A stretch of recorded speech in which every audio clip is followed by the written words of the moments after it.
Good morning, everyone. Thank you for joining us this morning in the series of talks promoted by the United States Spiritist Federation every Saturday at 11 a.m. Eastern Time. Today, very special day, we are in the spirits of the holidays, and we are going to have special guests representing the main Spiritist organizations in the U.S., who will talk about inspirational legacies from evangelical times. As we know, there are several, throughout history, several evangelical figures who have inspired us, impacted our lives, and have been examples to follow. So we're going to be listening about some of them. Before we do that, though, let's get prepared and do our initial prayer. We thank our spiritual friends for this opportunity of being here, listening to so many lessons that inspire us to work on our inner transformation in these moments that we really need the inspiration to go through these special times. We ask our spiritual friends to inspire our guests that can bring us, which will be a very important thing to hear and also to take to our hearts. So be it. Okay, so now let's introduce our guests. It's very nice to have all these friends here with us. Peter Hayes, representing the Tri-State Spiritist Federation. Sonia Doi, representing the Spiritist Medical Association. Marcelo Netto, representing the Spiritist Federation of Florida. Daniel Santos, representing the Spiritist Societies of Maryland.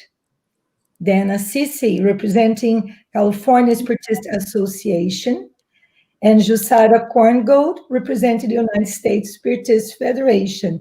Hi, everyone. So nice to have you all here with us. We are going to very soon hear everyone. Each one will bring us good lessons.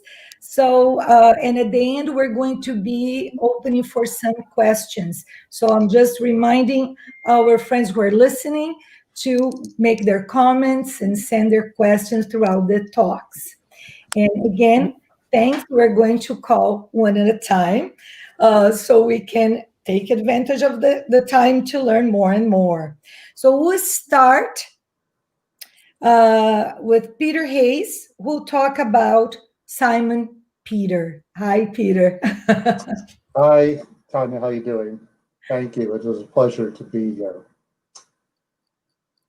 Of the 12 apostles who walked with Jesus, we know more about Simon Peter.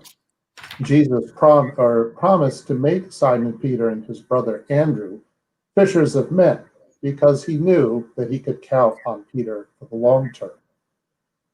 Not because Peter was free of faults. I admire Peter because he was committed for the long term. He had a lot of devotion.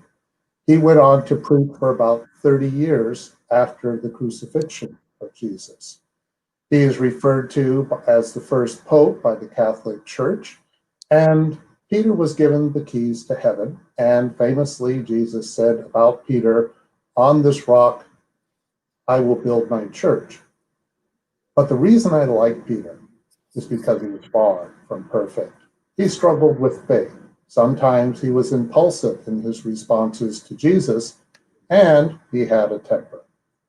He did not always understand what Jesus was saying. When Jesus, for instance, said that a plant not planted by God will be uprooted, Peter was confused by that. But that is a phrase that can mean a lot of things. And one of them is that it's a huge learning process that any of us go through. It's not about being perfect from the beginning.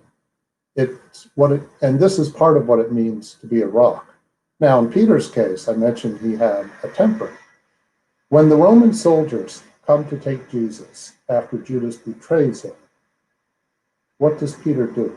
He cuts off the ear of Malchus. who was a servant to the high priest Caiaphas, who engineered the arrest.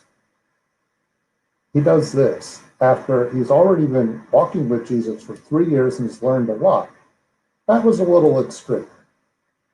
But at the same time, Jesus knew he would do this, or something like it. And Jesus, who was obviously not pleased, nevertheless says something interesting. He says, "Shall I not drink from the cup my Father has given me?" In terms of his own destiny. But in a way, what he was saying to Peter is, you don't really understand what's going on here completely, do you? Peter didn't. But then again, if any of us were in that situation, would we understand? Probably not. In general, Peter struggles with faith while he's with Jesus. For example, when the apostles are on the boat and there's a big tempest out, and they see Jesus walking on water, and they realize it is him, and Peter immediately says, "Can I join you?" And Jesus says, "Come."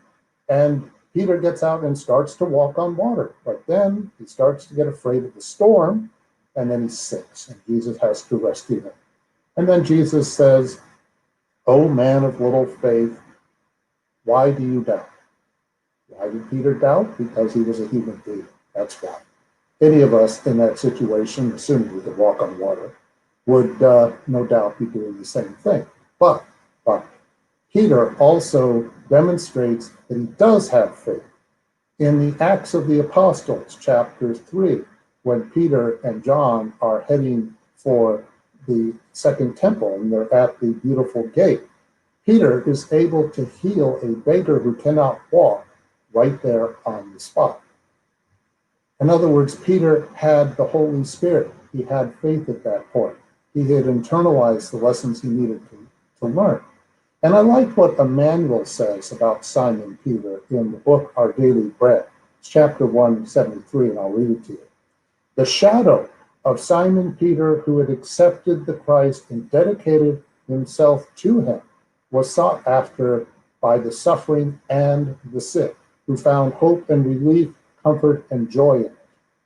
In other words, Peter attracted those who needed help because he had the Holy Spirit, because again, he had learned his lessons. But again, while he was with Jesus, he could be impulsive. He thinks he's more devoted sometimes than he really was. Jesus famously says to Peter, "You will deny me 3 times before the crow cocks." And Peter says, no, I would never do that. But after the second time, Peter is confronted by a woman who says, "You were one of those that was with Jesus, weren't you?" And he goes, no, not at all. Then the crow cocks, and immediately, interestingly, but immediately, Peter realizes that Jesus was right. And he wept. And the fact that he responded so quickly, that he realized so quickly, is a reflection of his humility and a reflection that he's able to internalize the lessons that he needs to learn. Peter must have felt rather humiliated at times by his mistakes. Jesus points out to him that he struggles with faith.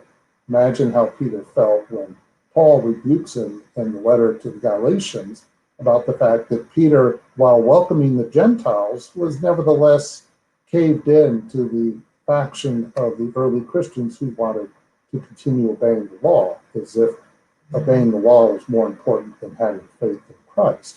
But in general, Peter internalized these lessons, he reflected on them, and he had the humility and the courage to continue. And he did for over 30 years. And perhaps that's one of the reasons why in his first letter, Peter says that if you suffer for what is doing right, then you're doing right in God's eyes. But it's not about suffering for suffering's sake. It's about focusing on what matters the most.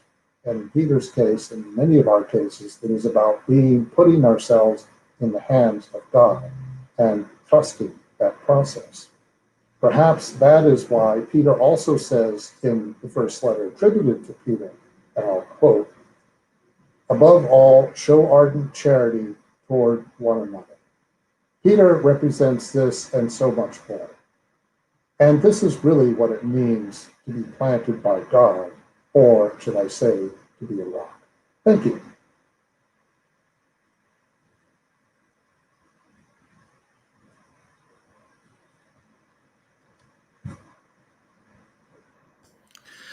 The steps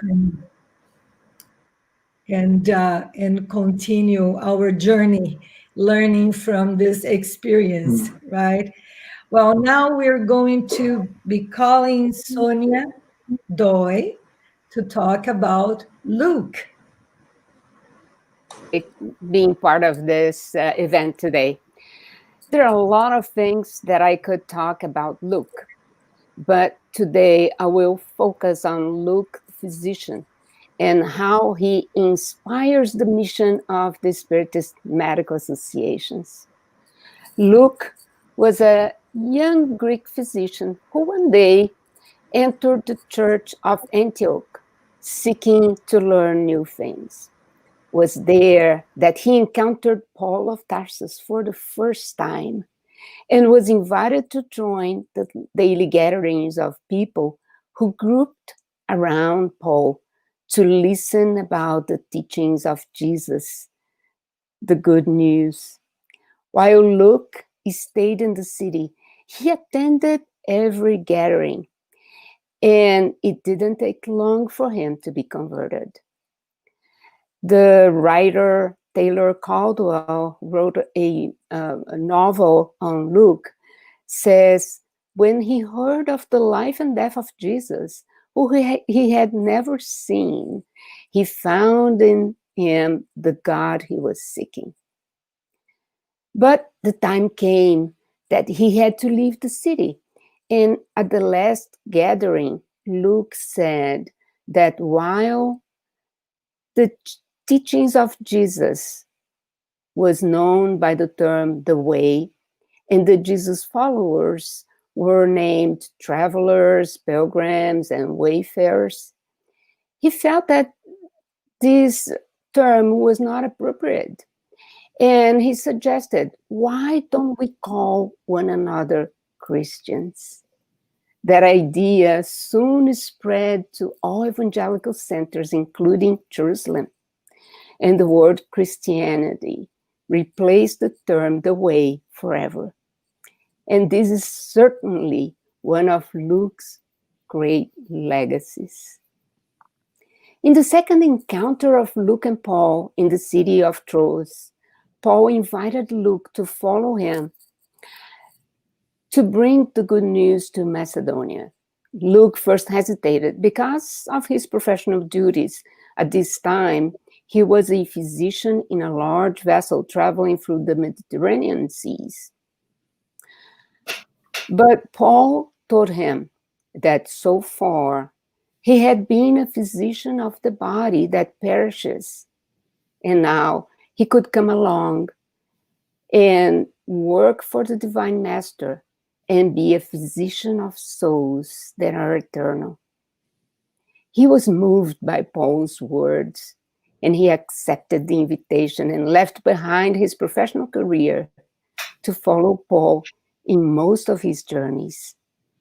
It was during these journeys that he wrote the third gospel and the book of Acts. These interactions between Luke and Paul are beautifully described in the book that I bet most of you know, Paul and Stephen, dictated by the Spirit Emmanuel to Francisco Xavier. So Luke was the first Christian physician and is considered to this day the patron of physicians. It is noticeable that the third gospel, when describing the cures performed by Jesus, uses medical terms, while when described by the other evangelists, the same passage uses terms that are more popular. But Luke was very humble. He never said that he was a physician. It was not by Paul we would not know that Luke was a physician.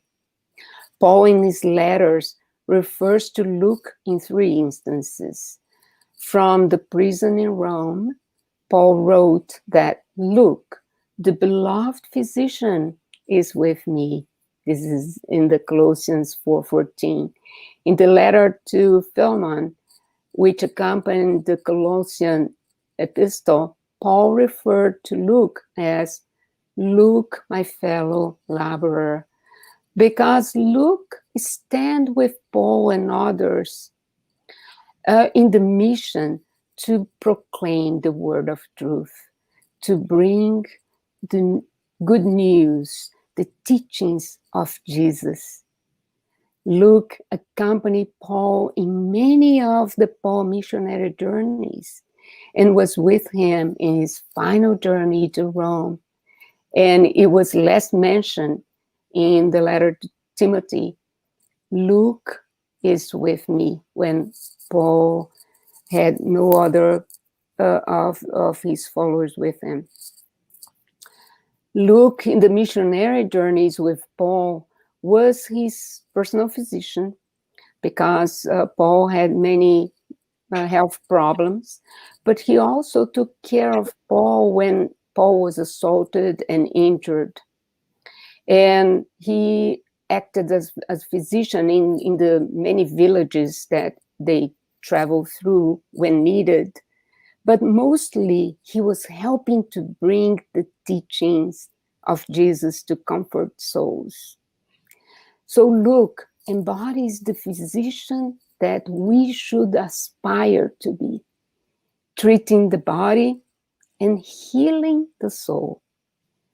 That resonates with the mission of the Spiritist Medical Association, that promotes and supports the practice of a medicine that cares for the body and soul.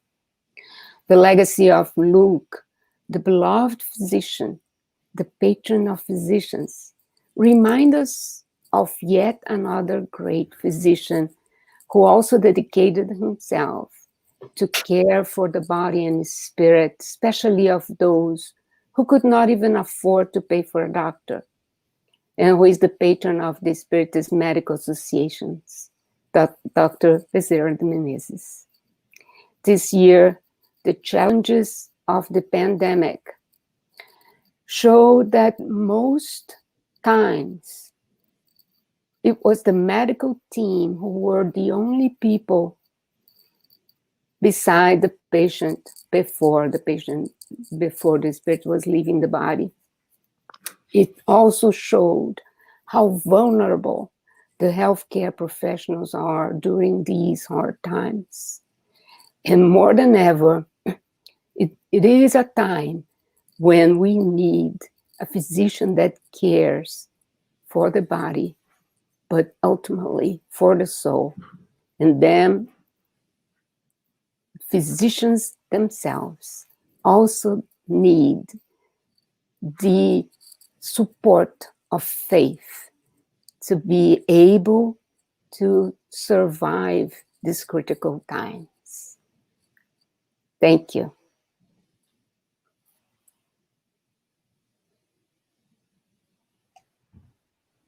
Thank you, Sonia. Yeah, the physician of the soul. That's really something to take in our hearts, and especially at these times, as you said. Thank you very much. Now we're going to call our friend Marcelo Netto, that will be talking about John the Evangelist.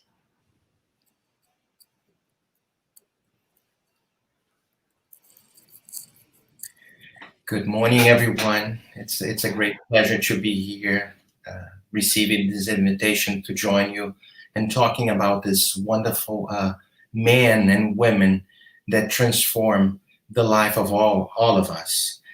John the Evangelist. He was the son of a very well-known fisherman, Zebedee, and a very practical and loving woman, Salome.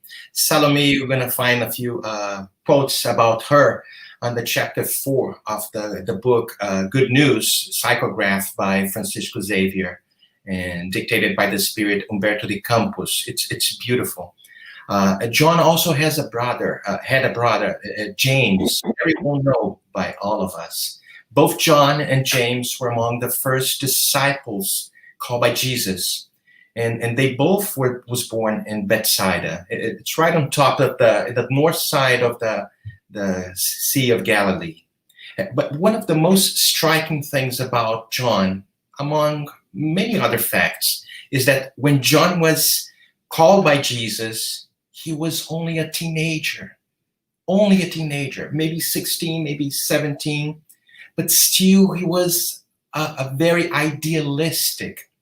Perhaps we can understand even further the importance of the Spiritist youth education when we hear about this very young man being called to be among those 12 who would be following along Jesus' footsteps.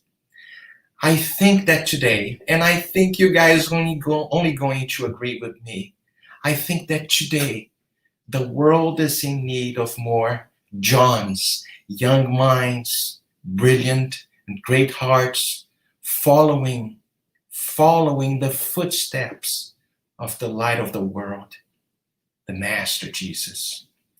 As an idealistic, John, even at the young age, spoke about his plans to partake in the renewal of the world and of disseminating the gospel to all nations. Maybe in a very small scale, this is exactly what we're trying to do in our Spiritist movement.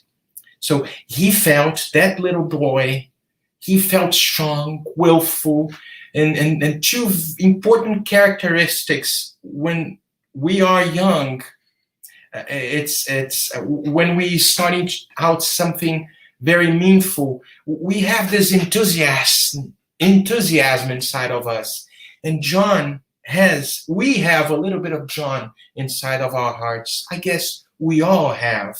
But later on, when the Master departs, he would talk about the good news, and with his immense loving for having Jesus back, he would narrate the teachings to keep him, the Master, alive in the hearts of those who would listen. I think we too long for Christ today. We too long very, very much. So as I mentioned in the beginning, in his narration, he would relive the instance when he witnessed the various, I would say, miraculous moments with our Master. In every narration, he would think of himself as that young teenager witnessing the divine, I would say this, the divine truth of life. The Gospel of John, it seems, has been designated specially to those who would have comprehended the message already. His concern about having people reach that light was apparent when he asked Jesus, "Lord, will it take long for this hour of human understanding to arrive?" I memorized this phrase so I can look good in this presentation. So it's a question that resonates to today. To be a disciple of Christ is something quite special. And when we read about each one of them and learn about their uniqueness, we could smile and maybe see, as I mentioned, see a little bit of them inside of us.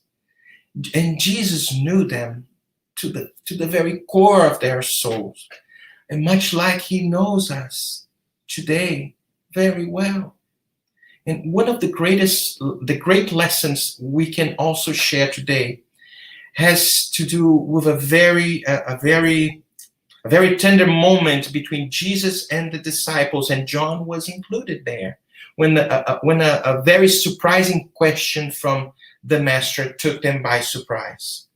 And I extract this from the book Till the End of Time, dictated by the Spirit Amelia Rodriguez, psychographed by Divaldo Pereira Franco. And Jesus asked in that specific moment, "What were you discussing along the way?" Jesus serenely asked his friends, who came kind of embarrassed. They were very sweaty, to the house of Simon Peter, where he was awaiting for them. And all of them, like taken by surprise, the stunned disciples look at each other without the courage to reply. They were like embarrassed in that specific moment by that specific question. They lived with the master, but they did not know him very well. They share his ideas, but they did not penetrate their profound lessons. They listened, amazed to the announcements of the kingdom of God, the kingdom of heaven, but it's still looking for the earthly triumph, as Amelia Rodriguez would say. The question hovered in the air, unanswered. First, they felt ashamed and embarrassed.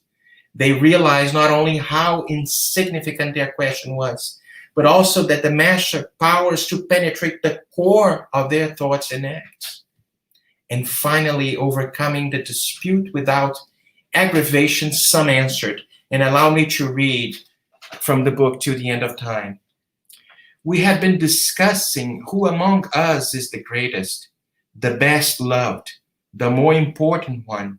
We all know that John is loved by you, that Peter has all your trust, that Judas holds the money and is in charge of our modest finances. But what about the rest of us? What are we and what is our role in the group? After all, Master, who is the greatest among us? That's the question we ask ourselves. And Amelia Rodriguez narrates in this beautiful book in chapter 14, the importance of being lesser, that Jesus involved them in the light of compassion with his immense wisdom. Used the example of the seed of mustard, the grain of sand, and finalizing with, let me read it again. There is great importance in being small, whose contribution enables the whole to become great. But whoever will want to be greater among you, the most important, the more loved, must become the best servant, the most attentive friend, always vigilant to help and forgive, because this one indeed will be missed. His absence will be noted, and he will become a pillar in the construction of good. This is of great significance for all of us. We all love the Master and wish to be great before him. And I think John captured that idea in such a way that strikes me since the beginning I get acquaintance with the Gospels.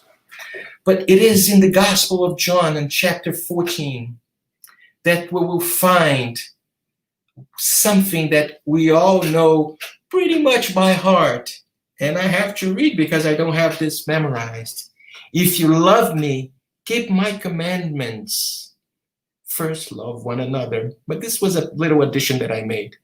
If you love me, keep my commandments, and I will pray to my Father, and he will send you another consoler, so that he may remain with you forever. The Spirit of truth, whom the world cannot receive, because it neither sees him nor knows him. But as for you, you will know him, because he will remain with you and will be among you. But the Consoler, who is the Holy Spirit, whom my Father will send in my name, will teach you all things and will enable you to remember everything that I have said to you. This is in John 14, 15, 17, 26. I don't know all of this by heart, but it's written right here in front of me. So here we are, longing and wishing for Christ, even more during this pandemic at the Christmas time. As some of you, some of us may know, John was the only one of the disciples who lived a long life, dying of natural occurrences, a very advanced age. He would be spared by the persecutors, while all the others, oh my God, cutting heads, crucified, you name it. At the time of crucifixion, in the midst of Jesus' mother's tears, the Master had conveyed the legacy. The legacy. This is a beautiful message. It's also in chapter 30 of the Good News. Good News. Mary, that's the name of the chapter.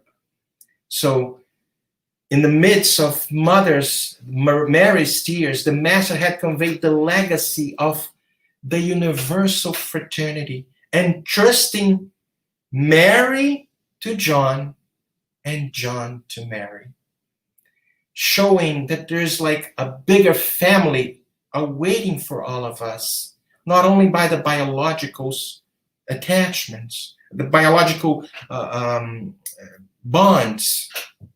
So another very cool fact in John's participation in the Spiritist codification along St. Augustine, Socrates, Plato, starting with the prolegomena of the Spirit's book, we will see a message that also touched my heart.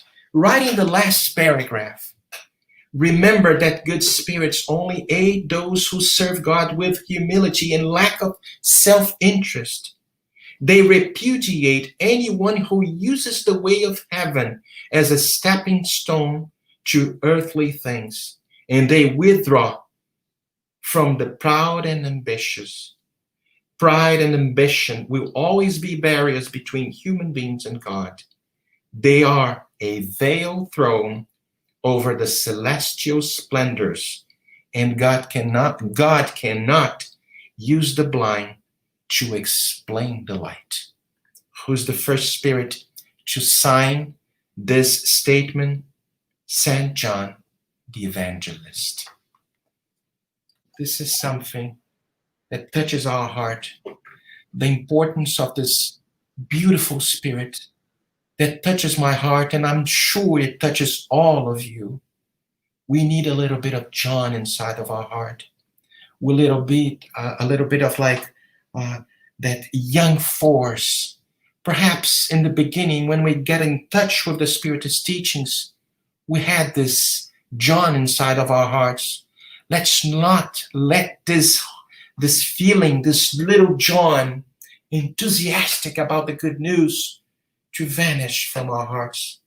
And let's hold our hands, forming that family that one day, maybe not in this lifetime, will change humanity. This is what I would like to say about John, this young boy that touches my heart profoundly. Thank you for the opportunity. Thanks, Marcelo. Yeah, talking about inspiration, that's for sure a great inspiration for all of us to take John, and even the way you brought to us gave us even more. Now I'm going to call Daniel Santos to talk about Joana de Cusa. Thank you, Tanya. Thank you, the United States Spirits Federation, for put together this moment that we can share some of this inspirational message from the gospel. I think the time is very appropriate for that, especially because we are approaching Christmas, we are approaching the end of the year, and it's always good for us to have those messages that we can feel inspired for the new year that will come soon. So a little bit about this figure of the early Christianity that, as Tanya has already mentioned, Joana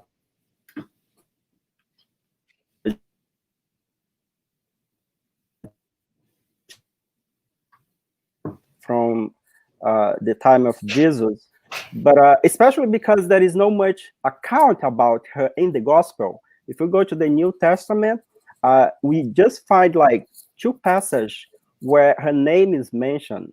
But thank to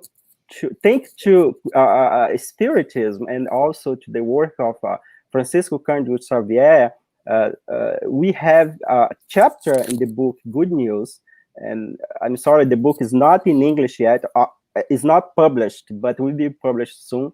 So those that cannot read Portuguese will be have the opportunity to learn about this figure that we call Joana, the wife of Cusa. And there's a chapter in the book, Good News, chapter 15, that is devoted to some of the important moments of this figure that we are discussing here right now. But I would like to start by bringing the excerptions from the Bible, from the New Testament, that we find the first time that the name of Joanna, the wife of Cusa, was mentioned. This is located in Luke chapter 8, 1 to 3. And allow me to read, as Marcelo said, I don't have this in my mind, so it's better to be faithful to the message that is found in the Gospel of Luke. So in the Gospel of Luke 8, 1 to 3, we can read that after this, Jesus traveled about from one town and village to another, proclaiming the good news of the kingdom of God. The 12 were with him, and also some women who had been cured of evil spirit and disease. And they were Mary, called Magdalene, from whose 7 demons had come out, Joanna, the wife of Cusa, the manager of the Herod household, Susanna, and many others. These women were helping to support them out of their own means. So one thing that I would like to highlight here is that Joanna was part of the group of followers of Jesus that history didn't do justice, because we don't find many information about those women in the Gospels, in the 4 Gospels. But here we see that those women has a very important role during the ministry of Jesus. And one of them was to bring some resource, because we need to understand that in that time, when Jesus started his ministry, so the 12 disciples, they pretty much left their jobs. They were like fishermen that, needs to work to provide to their family. So now they are in this journey with Jesus. And those women, they were somehow a source to provide food, for example. And specifically, Joanna, the wife of Cusa. So let us understand who was Cusa. So as we just read, Cusa was one of the manager of the house of Herod, and he was responsible to manage the political affairs, but also all the things that surround the responsibility of Herod. And he was very influential during that time. And now we have his wife that has some issues with him because of beliefs, especially regards after she met Jesus. She got to know about Jesus' teachings, and she pretty much fell in love with the beautiful teaching that Jesus was bringing that time. And on the other hand, her husband didn't like it, so the house became a little bit of turmoil because of different ideas. We are not bringing here the environment of violence, but it was pretty much on the belief system regards to religion that Joanna has issues with her husband. So, but then go to the book Good News, through the mediumship of Chico Xavier, the spirit Humberto de Campos somehow made some justice to the life of this figure that we call Joanna de Cusa, or Joanna, the wife of Cusa. And in that chapter, if you have we're not going to have the time to read the chapter, but I'll bring some of those excerpts in the chapter, so for us to understand how beautifully Humberto de Campos brought this conversation that Joanna had with Jesus, one of those moments that she was attending Jesus' teachings. And two things we can take from that conversation. One is Joanna's struggle.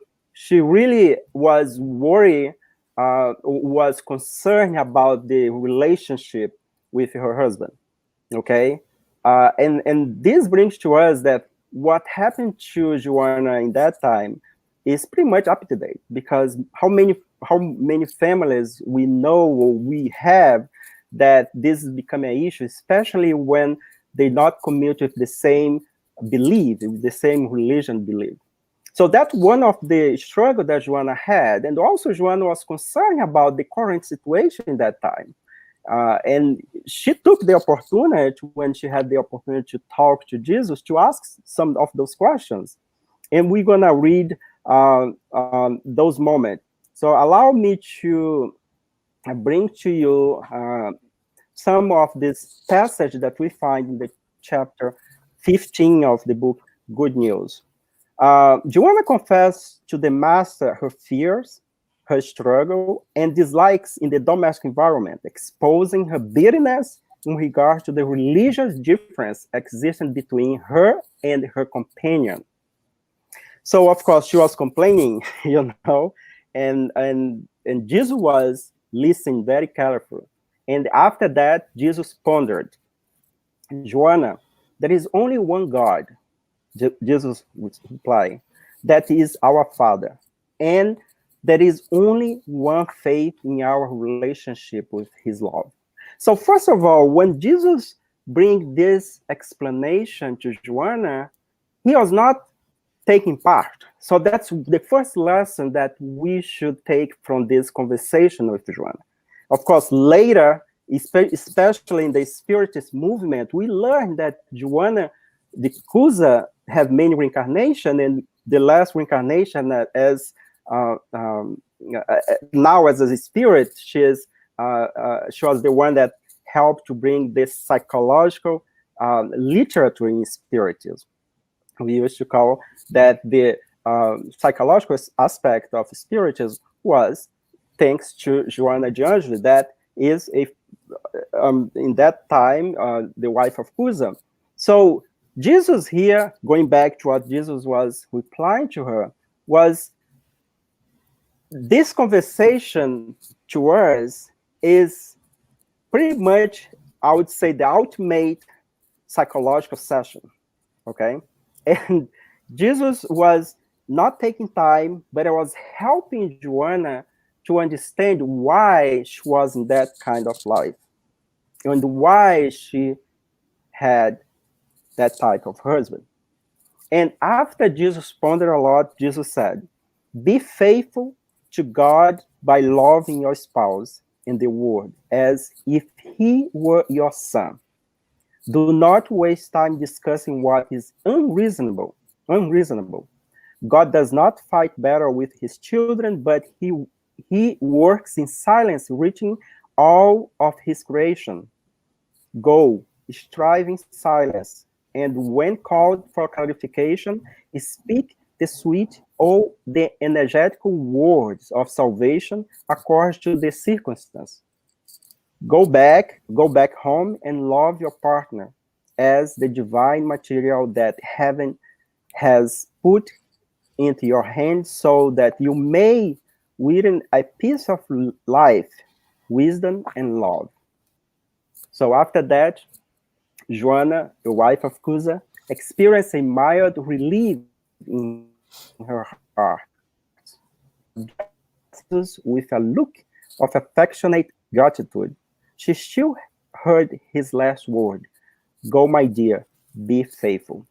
So what a beautiful way that the Spirit Humberto de Campos bring this moment, this conversation, that is a turning point in the life of Joanna. So, but let's go a little bit further and read another moment during this, I would say, conversation that Joanna was having with, let me see my time here, was having with Jesus, and she was concerned about the situation that was happening at that moment. And she asked Jesus, after Jesus replied to her about the relationship. So she turned to Jesus and asked why God does not impose his truth and love to the tyrants of the earth. Why doesn't he strike dead the heartless conquerors and spread misery and destruction with the sinister force of wars? So this part of Joanna is very is a part that we all have, and sometimes we become so distressed with the situation outside that we ask why God doesn't go and destroy the opponent or the enemy. And Jesus replied, heavenly wisdom does not exterminate passion, it transforms them. What a beautiful way to answer this. So, and of course, Jesus continued to bring this beautiful explanation to Joanna, trying to awaken her from the human passion and to look ahead, to look more in a sense that, you know, this lifetime here in the physical body is just a moment that we need to take as an opportunity to grow. And to finalize, after that moment, Joanna became a new person in the sense that now she understands why, you know, she has to endure that kind of life.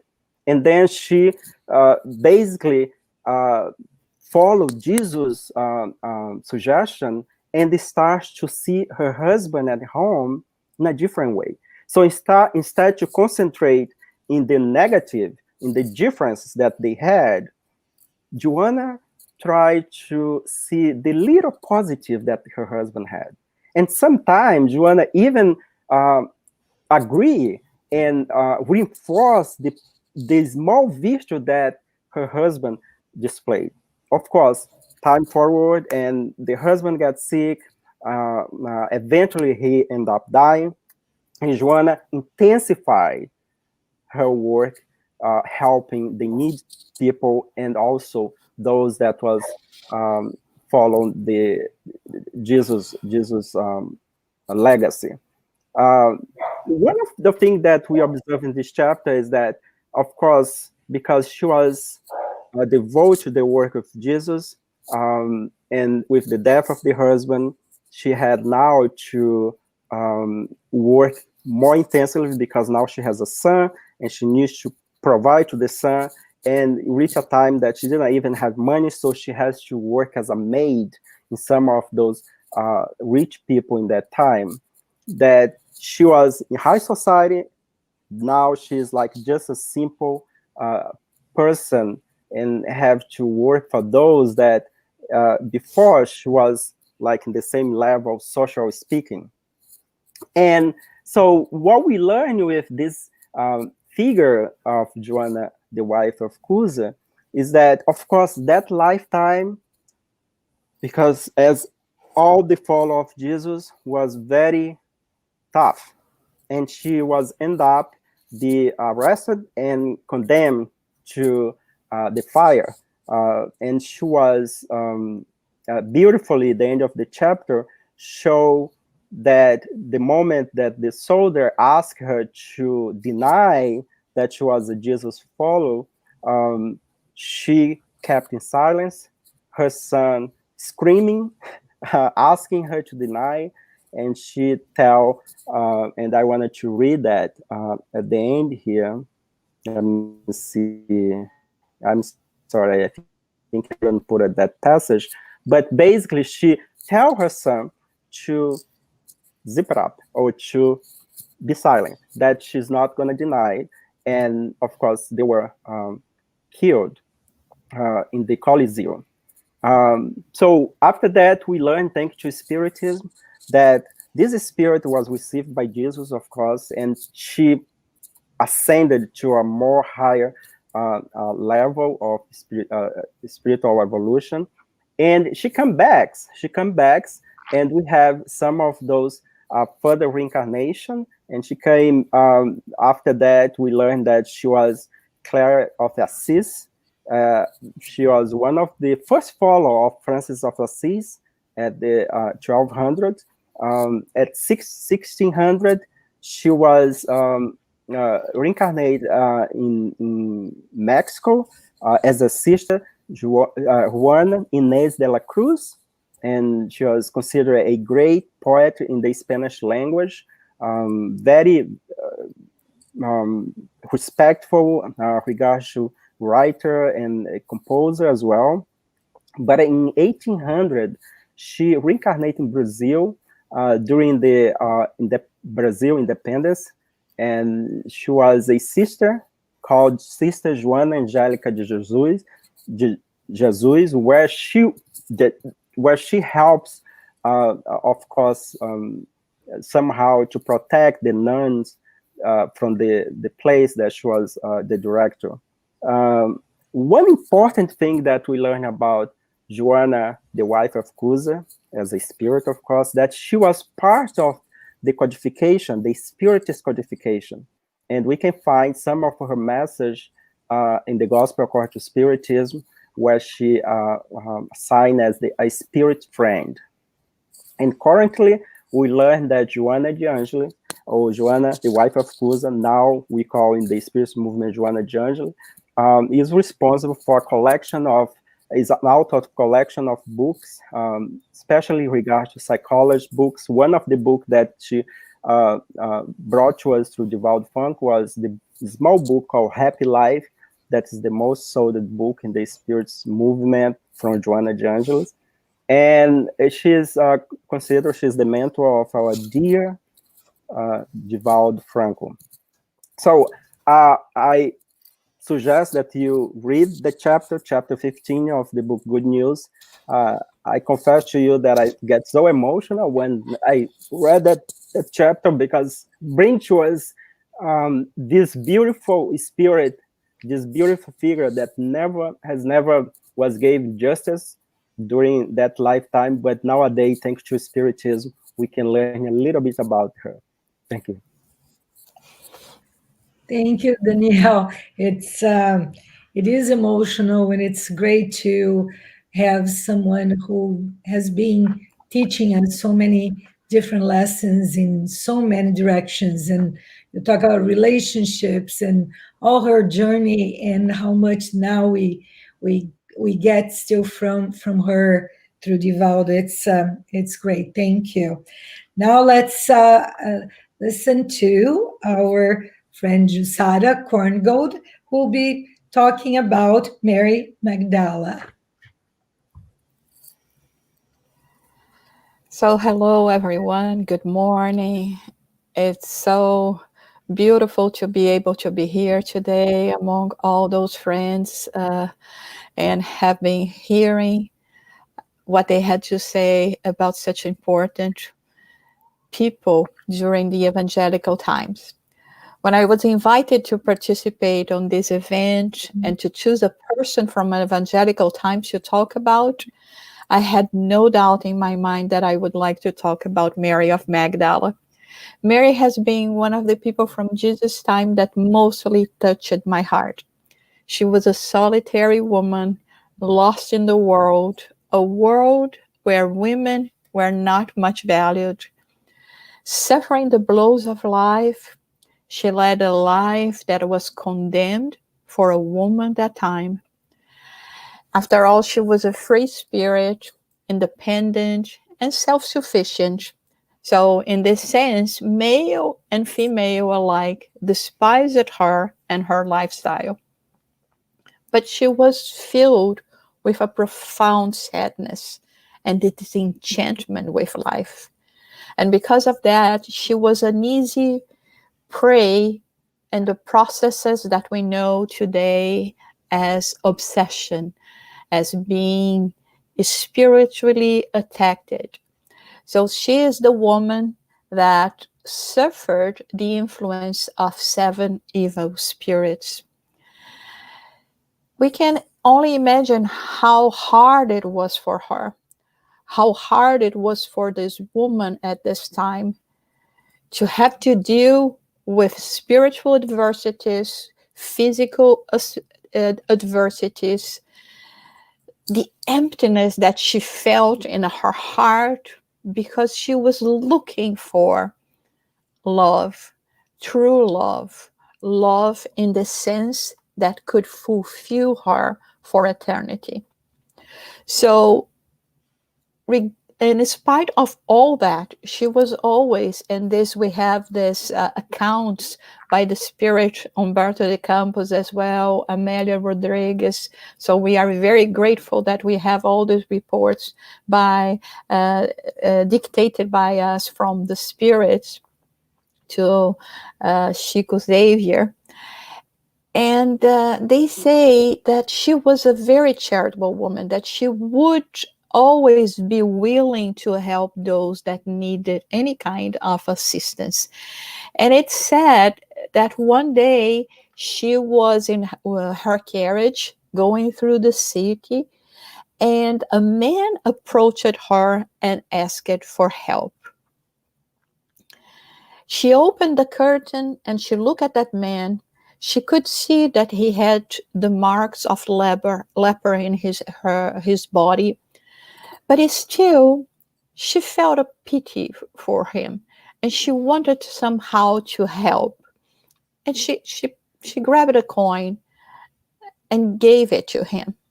And he was explaining to her that he needed that kind of assistance because he had heard about a prophet that was walking on those areas and that would be very close by, and he was wishing that he would be able to receive any kind of help, the healing of his physical body. And he was so emotional when he was telling and describing this man to her. And she said to him, please, if you truly find this man and find that he is really this prophet, come to me, because I also need this kind of healing. And this is what happened. And sometimes I keep on imagining why that man really returned to her. Because we hear so many stories of people that were healed by Jesus and continue in their life of errors, of ingratitude, just taking advantage of a life they could not enjoy before. But this man, he not only he returned to her after he saw Jesus and was healed by Jesus, but he had to insist to see her, because when he was there, he was under one of those depression spells that she felt quite so often, and she would be basically static. So after insisting a lot, he was granted access to Mary, and he told her, it is true. And tonight, only this night, he will be in the house of Simon Peter.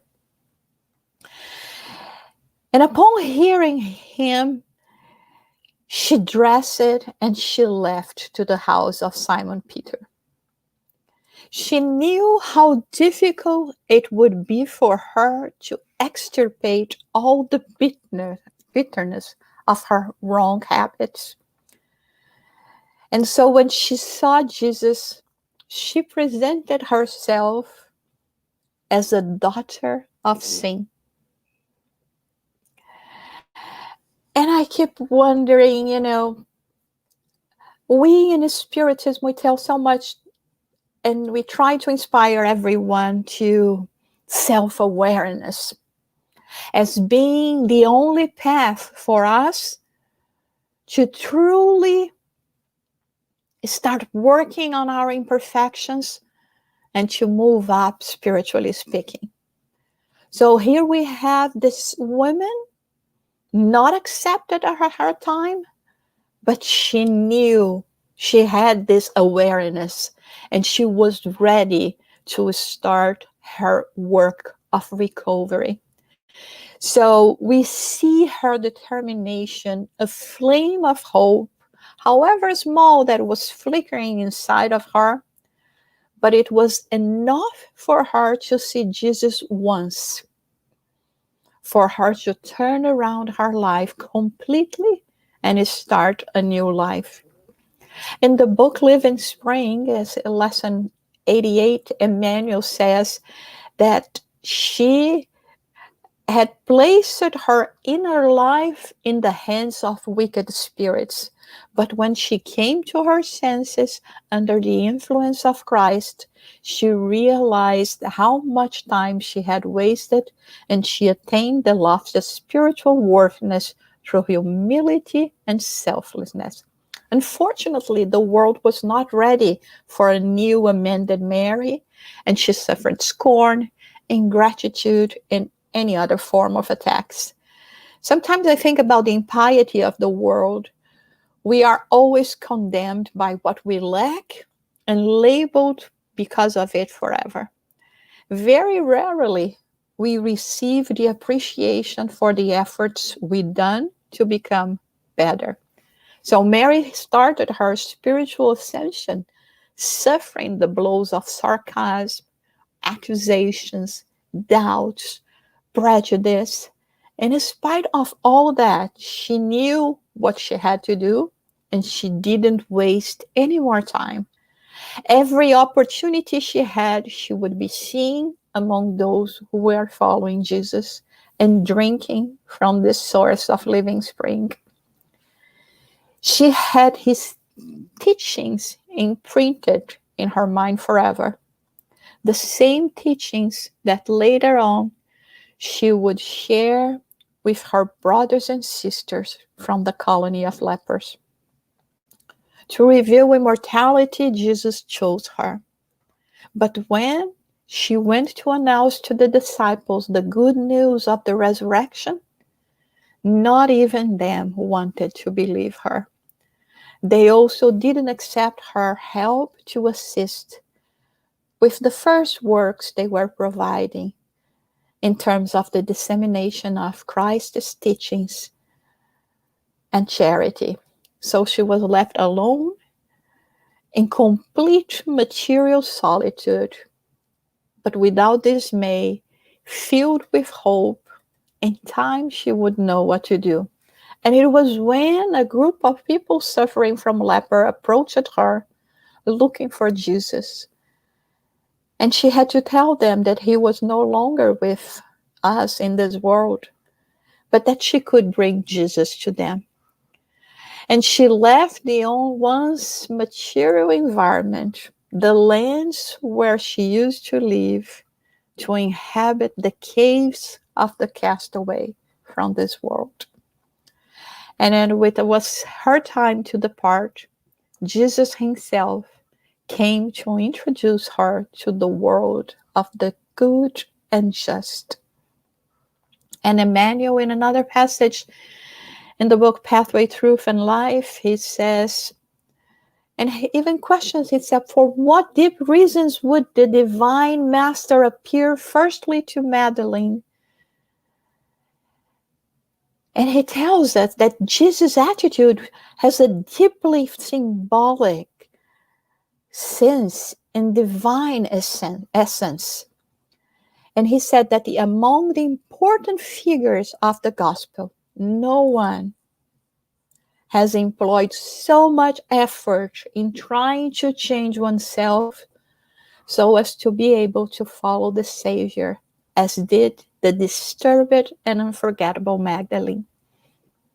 Mary's legacy to us: believe in yourself.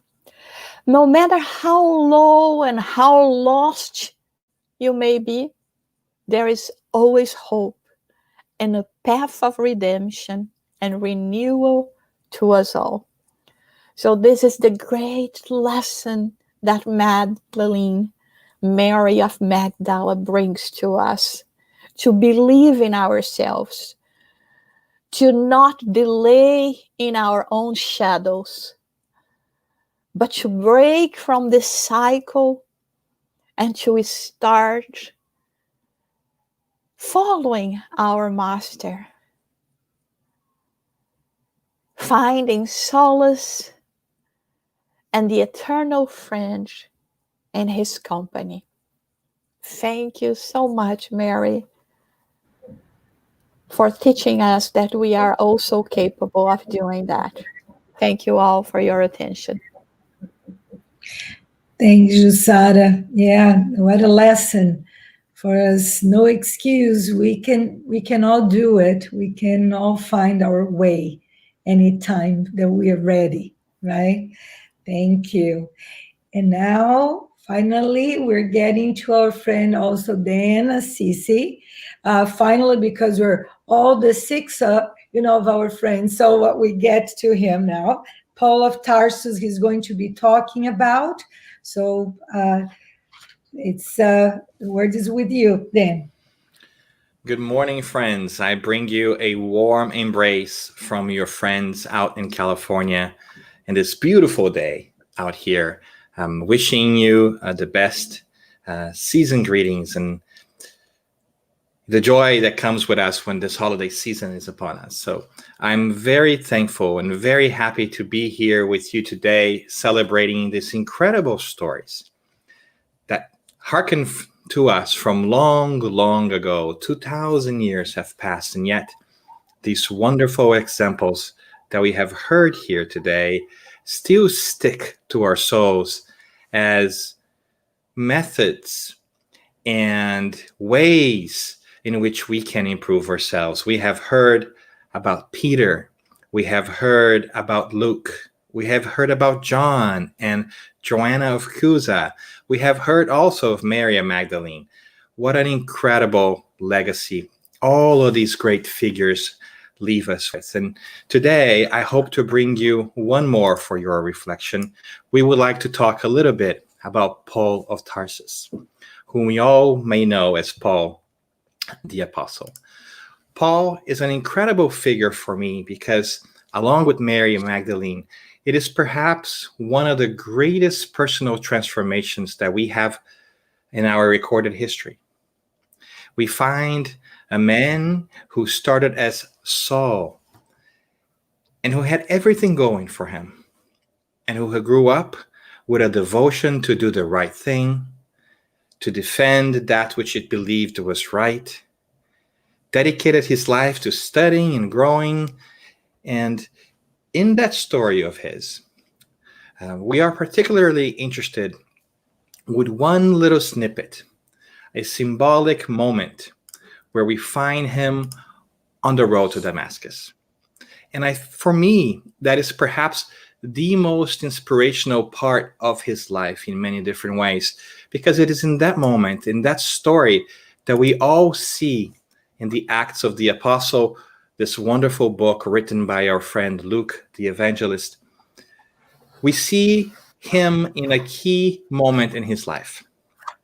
In that moment, we find Saul of Tarsus leaving from Jerusalem to go to Damascus to persecute early Christians who were speaking of a different way of being and a different way of seeing life. And yet, in the middle of the road, as he's trying to do his job, or what he perceived to be his job, something unexpected happens. A light of which he has never seen before appears to him as he is almost at Damascus and knocks him to the ground. And he perceives it to be the Christ, the very person whose philosophy and way of thinking he has persecuted. And in that moment, a beautiful transformation begins. He is called to really consider a different way of being. And that's why I find his story so interesting to us. Because although many of us think of the road to Damascus of a moment of conversion, of something that we see as embracing a new faith, for me, it really is a call to change. It really is a moment of personal transformation that has little to do with religion and everything to do with meaning and purpose in one's life. And from that moment, from that unexpected meeting of which he had no intention of even conceiving to be possible, Saul asks a powerful question as he understand that the ways that he had lived until then were no longer adequate. They were no longer enough for his soul. And in that moment, a decision to change sprouts. And he knows that he has to do things different. And he knows that he can no longer lead the life that he used to, and that he has to do things different. And what a powerful invitation for our times.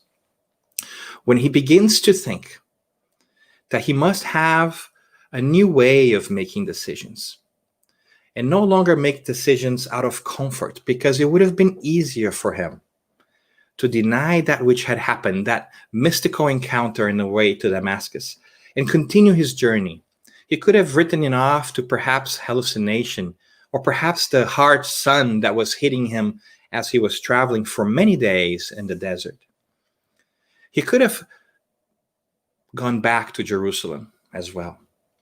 He could have continued to make decisions out of comfort, but yet a new conviction sprouted in his heart, like we said. So from that moment, he begins to understand that he can no longer make decisions out of comfort and what was, and instead he needs to make them out of conviction. And that is the invitation for our times as well, because his story, in many different ways, it's not much different than ours, just given the different magnitude, of course. His story, in many different ways, also works well for this time and this place, because we also find ourselves in the middle of a pandemic. We also find ourselves visited by the unexpected. All of us were going about our daily lives, trying to do our work and live our best lives, as Saul of Tarsus found himself on that day before he witnessed the Christ as well. Yet, something outside of his control, much like outside of our control, showed up in our lives and has completely changed the way we see the world. This pandemic has knocked us to our feet. This pandemic has asked us to no longer make choices out of comfort, but also of the conviction that better days ahead can come if we work together, if we make personal sacrifices, so that we can take care of each other. And what a beautiful awareness it is to have these examples coming to us from millennia ago to remind us that although every change is hard, the reward of change is worth it. It is the infinite possibilities ahead of us. What a beautiful moment for us to take stock as we approach the end of the year, and to think about what our journey has been like, because together we must make a decision as well, whether we are going to go back to the Jerusalem of old times and lead the same lives we had led before, or if we are going to take this opportunity to reinvent ourselves and our world around us. Because it is true, my friends, that the world we left behind when this pandemic began was not enough for everybody. It wasn't the best for everybody. So Paul's call to us is to consider a different way of being, one in which we change our ambitions, we change our goals, we change our inspirations and aspirations, and we change our attitudes and actions. And we transform ourselves, leaving behind, much like he did, our old selves in the past, as he had to leave Saul somewhere in that dusty road to Damascus before becoming Paul, because we have to let go of the old to usher in the new. We have to make space for the new by letting go of that which is behind us. And it's a beautiful moment of reflection. And perhaps there is no better moment of reflection than this one in this year. When we have the promise of a vaccine near us, when Christmas is coming, we are reminded that Paul's journey of transformation began with that uncomfortable meeting with this incredible light. And it's important for us to highlight that because it all started with the visit of that light. Had he not been visited by the light that caused him some hardship, would he be the Paul that we know him to be? Much the same way, if we have not been visited by this hardship, would we have the possibilities for growth that we have? So as we come closer to Christmas, we celebrate this light that has come into our lives, our older brother, our wiser friend, Jesus the Christ. What an incredible and auspicious moment to take stock of our lives and everything that has happened this year, and to consider the new roads and the new persons that we want to be. Who do we want to be? Do we want to be the Saul of before, or do we want to reinvent ourselves into the Paul that can be? Are we ready to leave behind our old lives, our old ways of being? That is the invitation of the moment. Christmas is the birth of the Christ, but it can also usher in us a new birth for ourselves and all ourselves. So we invite you to reflect on these beautiful stories, all of which rotate around this incredible figure, the Christ, that we, to this date, know so little of because we have, through ages, created a different perspective of who this messenger of goodness really is. So, as Christmas approaches, we also invite all of us to rethink what the Christ is and not accept versions and stories of a person that we have not really read about or thought about from other people. Let us try to figure out for ourselves, who is this incredible figure that had such an incredible impact in all of these stories that we just heard here today? And more importantly, that can have such a powerful impact in our own story as well. The holiday season is a time for rebirth, for growth, for hope. And we hope that more and more, this inspirational legacies from Peter, from Luke, from John, from Joanna of Cusa, from Mary of Magdala, from Paul the Apostle, and from those people that you care about, because it is also true that there are so many beautiful examples of change that are here with us today.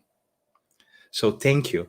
Thank you for the invitation to talk to you and to remind ourselves, and myself included, of the incredible synchronicity of the moment, where we can use this time and this place to make a better future, not only for us, but for generations to come. Thank you, Dan. Yeah, and how important it is for us to bring these figures, like was done here today, to right now, our lives. They're all present. They're always in our lives. It's not like some stories that we learn from the past. It is coming all this time, all the learning from now on. We do have a few questions. We're going now to ask each one of our guests to answer one of the questions. We'll direct it to at least one of them for each one.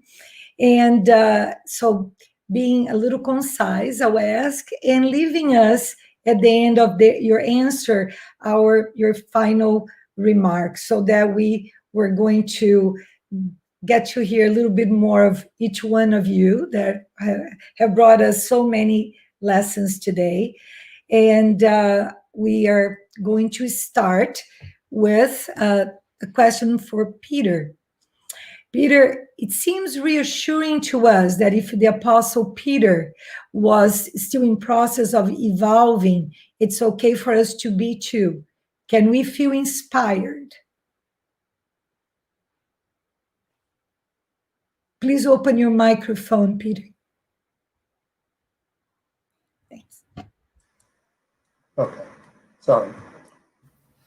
Yes, absolutely.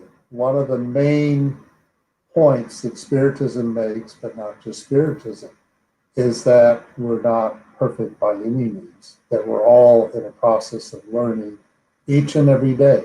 Life is very hard. There are lots of struggles that we have to go through. And every day we can be reminded of something new that we can be working on, or something old that we need to continue working on. Peter was certainly one who, his heart was in the right place.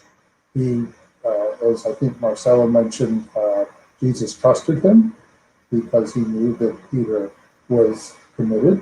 But that doesn't mean that Peter always had clarity of where he really was, because he was grounded in the choices and the reactions that he had. But as far as today is concerned, the thing that any of us can take from Peter, I think, is that it's important not to give up. It is important to pick up the next day and keep going. Even when we have moments of setbacks, where we get discouraged, where we feel like giving up, where we wonder, what in the world are we doing and why are we doing what we're doing now? And yet there is a higher purpose to it. And we have to trust that. And we have to, as they say, let go and let God. And Peter was able to do that. And it's something that all of us can work on to the best of our ability. And if we can do that, then we don't have to have everything figured out. And we just need to have enough humility to accept when we have made mistakes, acknowledge it, and then move on and try to do better the next day. Thank you, Peter. Let's see if we have any other questions. Oh, from Iasko to Sonia. Sonia, so great. I'm curious how Luke already had confronted many illnesses prevalent at that time, changed his view of them. Now with the teachings of Jesus, do you have some example?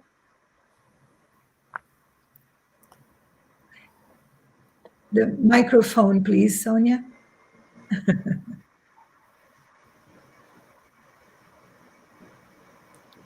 Seems like I cannot find my microphone. Oh, you got it. Can you hear me now or not? Yes. Okay. Sorry. I don't have any specific examples of the illnesses that Luke confronted at that time. But one thing that I would like to highlight here is that he had the art of practicing medicine of the body, and he did attend to the call to also be the physician of souls, and that's what he did, following with Paul. At that time, he was a physician in a big ship, so I think that he encountered so many illnesses at that time. But what was interesting is that the example that he gave. He was tending to Paul's illnesses and all the care that he needed, and also through the villages that they went through. But most of all, he was so devoted to bring the teachings of Jesus, the consolation, the words that would encourage people in their beliefs. And this today is an inspiration for our doctors. And I would say we don't have to start practicing medicine of the body. We should do both. We should care for the body as needed. But nowadays, and especially during this pandemic, we see so much need for the care of the soul. I would like to talk about, just briefly mention an article written by Dr. Christina Puchalski, who is the director of the George Washington Institute for Spirituality and Health. And the title of the article is Training Physicians as Healers. And she says, when a person is ill, especially if it's a severe illness, that's when the person most needed spiritual comfort, and when they find existential sufferings. And clinicians can care with compassion to these patients, and they are able then to bring solace and healing through whatever is the spiritual belief of the patient. So that's, I think, is what Luke's legacy bring to us, that we can do both.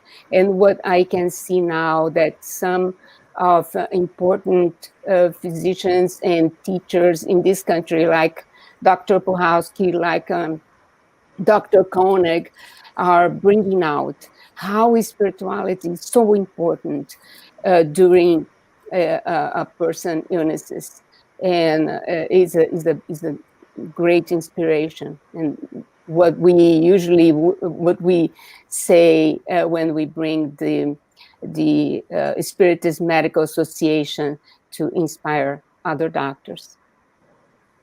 Thank you. Thank you. Thanks. Okay, let's see. Now to Marcelo, coming from the TV Say, the question. Do you feel that there are other Johns being born now to help in the transition of the planet? When we see some young people taking charge of some changes in the world, do you feel this way? Oh, absolutely. Absolutely. We see characters, we see people, young boys, young girls, spread around the world with major capabilities to transform the world. To give you guys an example, it's something that happens inside of our house, our Spiritist group. Well, this was, of course, before the pandemic. A young boy by the name Saul, what a coincidence. He was 12 years old, and his mother brought like him and his sister to the youth group there. But he was always escaping to go to the main room to hear the lectures. And we constantly saw, go back to there. You know, there's like things for you to learn over there. He says, I already know everything by there, everything that they're trying to teach me. He was always magnetized, mesmerized by the lectures. And at the end of the lectures, after the passes and everything, he used to join me, and not only with me, but many others, asking questions, profound questions about the gospel, about John, about Paul, the transformation. And he was not like a regular young boy of 12 years old. He was something else. I can only imagine, actually not imagine, I remember on the Genesis, on chapter 18, which is the last chapter of the book Genesis, on the chapter 18, the time has come. The item, it begins in the item 27, if I'm not mistaken, the new generation. But right in the item 28, they have something really interesting. It says like this new generation. Let me get the book so I can be faithful for the text. Just give me 1 second. Just a moment. Here it is. It's yes, indeed. Chapter 18, I'm sorry. The time has come. Item 28. Let me extract a portion of this item. It says like, the new generation is distinguishable by an overall precocious intelligence and reason combined with an innate sentiment of good and spiritualist beliefs, an unmistakable sign of certain degree of previous advancement. Consequently, it will not be composed exclusively of eminently high-order spirits, but of those who, having already progressed, are predisposed to assimilating progressive ideas and are capable of upholding the regenerative movement. So we see these people, these youngsters, spread all around the world, changing and transforming the world. And this new generation are going to make us think about how much effort can we put towards the youth education. I know it's a big challenge. It is a big challenge for us. Maybe in our next lifetime, with my English much better, with the knowledge that I have with this country, the love that I have for this country, I can be someone with more help. And I know, but I see in examples like this little young boy, Saul, something that gave me hope in this new times to come. The time has changed. The time has changed. And if we pay attention more often, with more caring eyes, we will see that we have to run to pick up where they are standing, so we can one day be with them and spreading something that little John, when they got acquaintance with the teachings of Jesus, maybe in the future would say, as now as St. Francis of Assisi, Lord, make me an instrument of your peace. Because we want to have peace for us, but we have to be an instrument of peace. But the only way for us to be an instrument of peace is to building within the peace that we deserve, that we wish to see outside. And in this day, we will see something will change. Perhaps not outside, as Daniel Assisi mentioned, this huge transformation that it's taking place little by little, life after life. But I'm sure, because since our Father is the creator of the universe, no doubt about it, we have a beautiful and bright future ahead of us. Thank you very much for this opportunity. This is what I will have to say. So I bet, Tanya, that of course, I'm betting, I'm sure we have a lot of Johns, small Johns, maybe trying to follow John's footsteps, preparing themselves for one day to follow Jesus' footsteps. We are in this road, this road of Damascus. Okay, let's see. Thank you very much, Marcelo. And we see here another question from Iasko to Daniel Santos. Putting in perspective the advice of Jesus not to follow him but stay with her husband, I still struggle to accept Joanna's decision to not save her son from fire. Comments on that one, Daniel? Yes, it's not only you, Iasko. I bet that every mother, every father that is listening to us would be struggling to make this decision. As we are not a pure spirit yet, so we don't know why, a superior spirit, I would try to say, as Joanna was, we don't know why she made the decision, but we can speculate about. I mean, like, once you are touching by the message of Jesus, once you, as we learn in the book, The Good News, that after she was profoundly touched by Jesus' explanation, Humberto de Campos says that the teaching of Jesus was imprinted in her soul. I think the moment we, because we learn about Jesus' teaching, we learn about, what to do it, but we need to imprint that message in our soul. I think that was the key. So I think if we are still struggling, it's because you have not imprinted the Jesus message in our soul. So for a question like this, I have, that's my understanding of why she didn't decide to deny Jesus, because it was imprinted. Thank you for the question, Yask. It's very good you, question. Daniel. And to Jussara now. Do you feel one can really get lost and disturbed in this process of not having high self-esteem, being needy, looking for love? Can this justify some of people's mistakes? Well, this is actually the characteristics that we have as still belonging to the third order of spirit. I always like to say third order, not to say inferior, but we know that is implied. Anyway, because we are still very weak in terms of our determination to become better.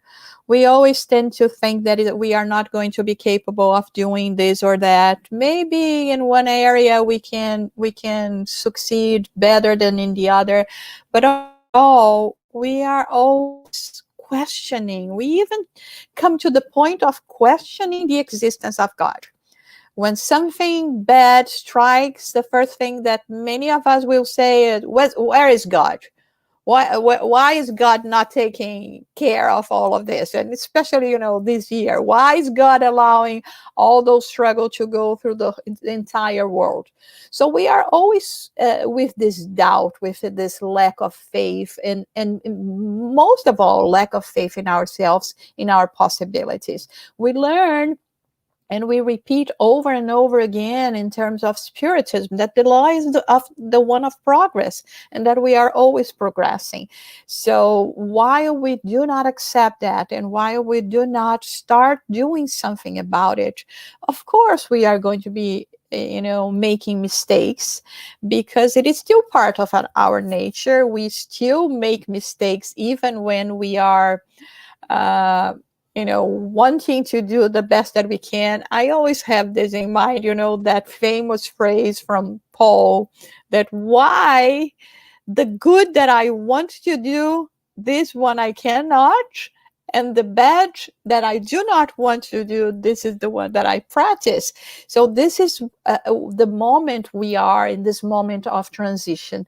But overall, I think we have to believe in ourselves. We have to understand that we still have limitations. But the more we go, the more we start following a new path to us, the more we will see all this transformation happening. And I think, the whole idea of bringing all these figures from evangelical times today was actually to let us, meditate about it, thinking they were people like we are. They were, in terms of the apostles, many of them didn't have much in terms of intellectual achievement, in terms of material achievement. They were very raw in everything, but there was something in them, in their spirit, in their will to be opened to a new way of writing their history, that made them really actually and follow Jesus. So this is what we have to look within ourselves and to believe in ourselves, because we are all going to progress. Thank you. Thank you. And let's see to Dan. Some just ignore the signs that come to help us make changes in our lives. How can we use Paul's example to help those who are trying to ignore?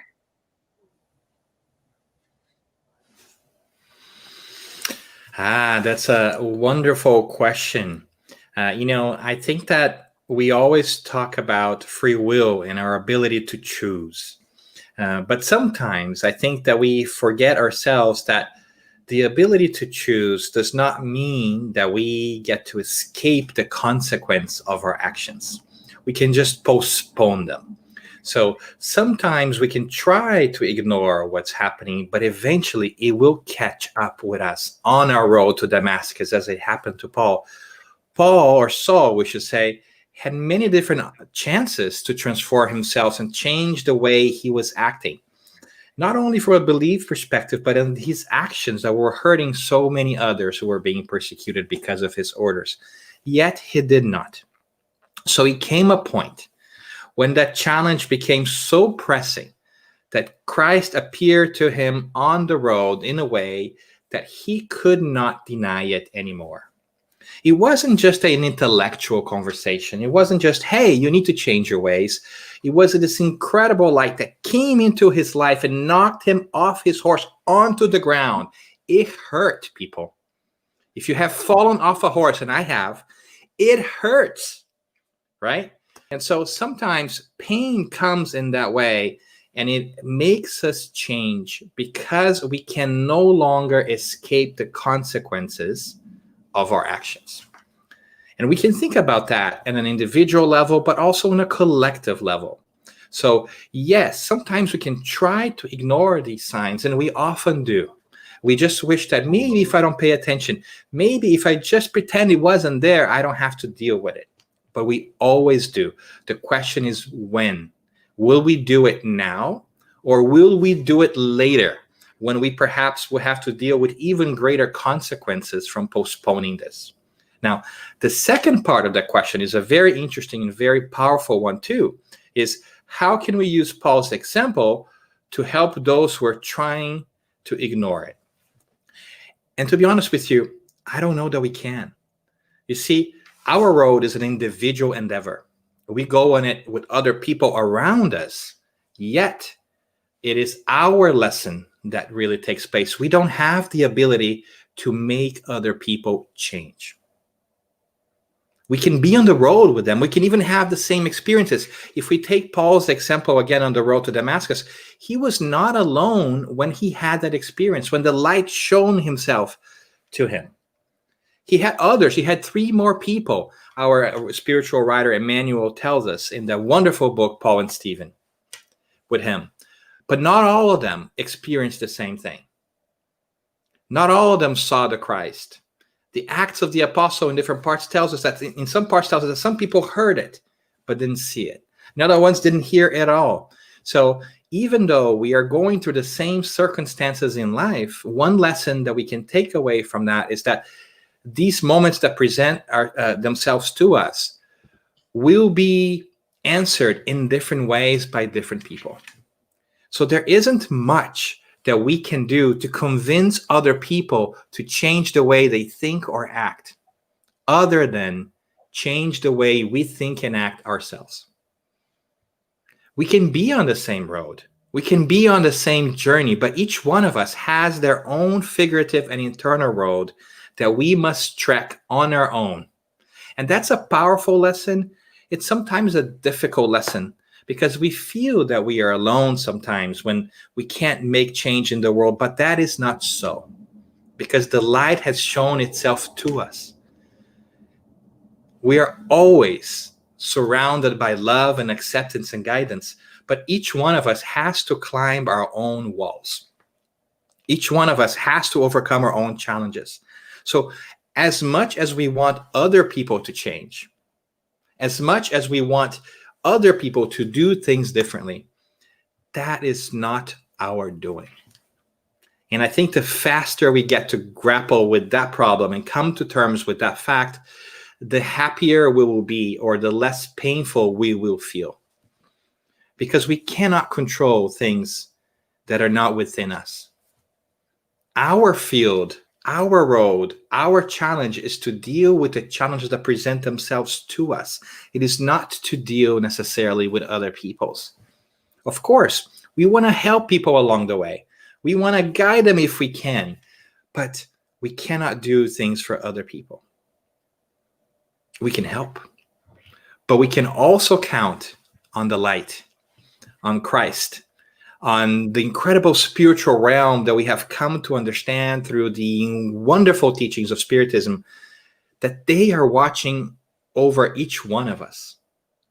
In much the same way that we go through confusion, like Paul did after he met the Christ, that we lose our sight to the world when we don't know what's happening anymore, we feel blind to what's happening, we can also not forget that when we were at the lowest moment, and when Paul was at his lowest moment, alone, no money, blind, confused, forgotten in what was an inn in a city that was different than his, the light, the Christ knew where he was and sent somebody else to help.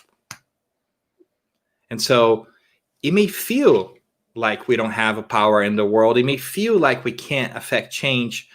But remember, change is not only made through us. We can make it together, and there is a higher power making sure that that takes place. And so, yes, we can't try to ignore change, but it will come. but let's focus on our own change. And I wonder if this moment that we live in is not a call to collective change. I wonder if this pandemic has not sent us back home to think about how we live our lives individually and what kind of impact we have on each other. Because if there's one thing I feel this pandemic has taught us, is that we are not isolated beings, that what you do influence me and what I do influence you. So I am my brother's keeper. You are your sister's keeper. We are connected in this incredible, as Martin Luther King said, this incredible, net of mutuality. And it's a beautiful moment. And I would just add that we are not alone. So let's work on our own personal transformations and hope that our example will impact that of others. Much the same way, these wonderful examples of people that we just talked about us continue to impact our lives 2,000 years later. What an incredible legacy. How inspirational and how appropriate for us to celebrate these shining examples of these wonderful actions and beautiful lives that were not that easy back 2,000 years ago, yet they transformed it into something beautiful. And I think that's our invitation too. Very good. Thank you, Dan. Thank you, everyone, for this wonderful time. We could be here for much longer, but we can't. So we're going now to ask Jussara if she can do our final prayer. And again, Merry Christmas to all of you, and happy holidays and with the family. It was a great pleasure to have all of you here with us at this moment in time. Thank you, Jussara. So we invite you all that have joined us today to express our prayer of gratitude. It hasn't been an easy year for all of us in terms of our expectations, our material desires, but it has been a great year to put us all together. Distances are no longer an issue. Countries and even languages. Because we are all communicating in the language of the Spirit, the mortal spirit that is seeking for freedom, for enlightenment, and for peace in their hearts. And feeling the presence of all the benefactors with us, penetrating each and every home, we pray to our Heavenly Creator that we may be more appreciative of the lessons we receive, opportunities that come to us, even when they present themselves in the form of bitter medicine.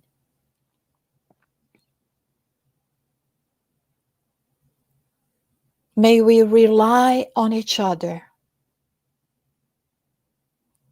to continue with spreading the good news of Jesus, the words of eternal life, and be this time faithful servants, accepting the invitation of our Master to a world of renewal. May blessings and joy and health be in each and every home. And may we all feel each time closer to our Master Jesus. So be it.